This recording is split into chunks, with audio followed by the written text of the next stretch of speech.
Hi, everybody. On Instagram and Facebook, I have two cameras set up here, and they're a little bit far apart, but so you'll see me going like this.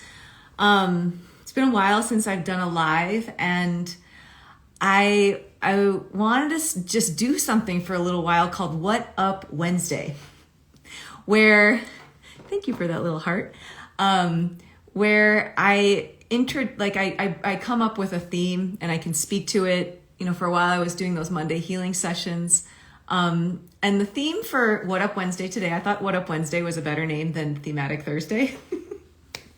The theme is it's selfish not to share.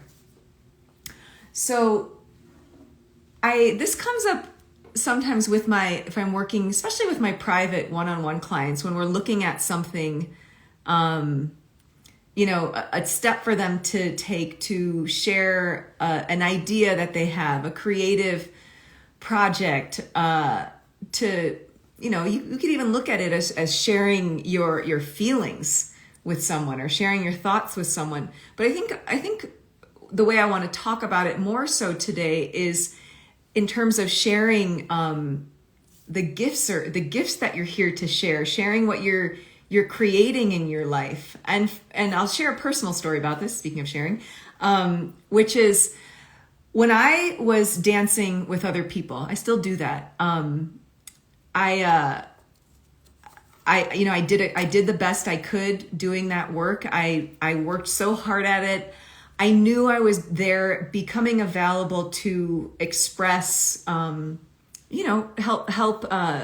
help express a choreographer's vision. And for a long time, I worked with Miguel Gutierrez, if you know him, for 15 years. And there was this beautiful alignment of I think both of us being able to be in the same space together and share something that felt really important and to show up for that. The reason I'm telling you this is because when I shifted to making my own work and choreographing my own work, I went through a process where I was like, oh my God, don't look at me. I got super self-conscious. I was thinking about what everyone else would think about what I was making.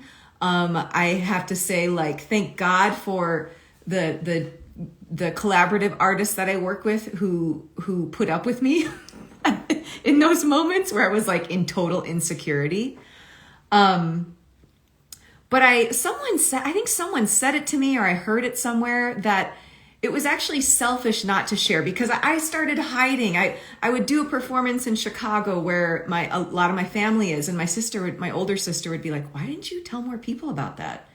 And it was because of my own insecurities that I held myself back. So in this, in a way that's very selfish of me and no judgment at all, but to not let myself show up and just share what I was here to express. And I think it's a really important message for people to hear. And I think it's a difficult one, especially for the younger generations where, everyone's affected by this now too, though. We're in such a don't like culture. And that can make us responsive to oh my God, what are people going to think? How can I say this right? I even had to take a moment. I haven't done a live for a while, and I had to take a moment to be like, okay, I'm ready to share. I got a couple more minutes before I have to do my next thing. But I was like, you know what? I want to show up, and hopefully this message helps someone. If you're on the fence about putting something out there, something you're creating, something you desire to create, maybe these words will help you, that it's actually selfish not to put that out there, because someone, if you have a desire to express something, I like to believe that there's a place where that wants to land.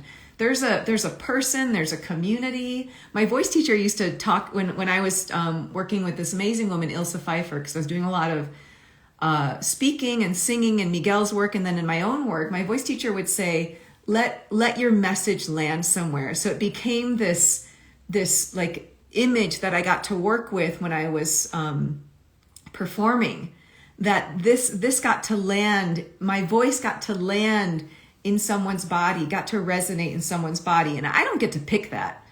It's like, I think the thing that we all do too is you start to share your message, and it finds the appropriate people. It's the metaphor that I like to use also in my teaching and my dancing. It's like you ring your bell.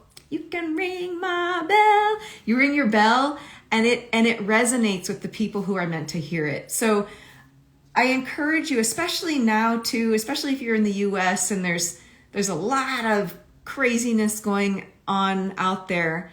If you have something joyful or beautiful to share, there is definitely someone out there who wants to hear that and needs to hear that.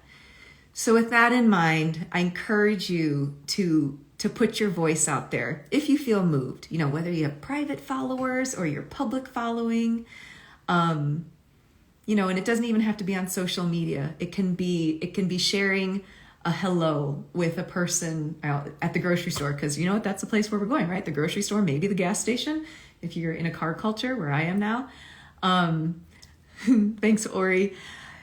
That, that there is, yes. And someone here on Instagram says, not everyone has to resonate with your work. And that is totally true too.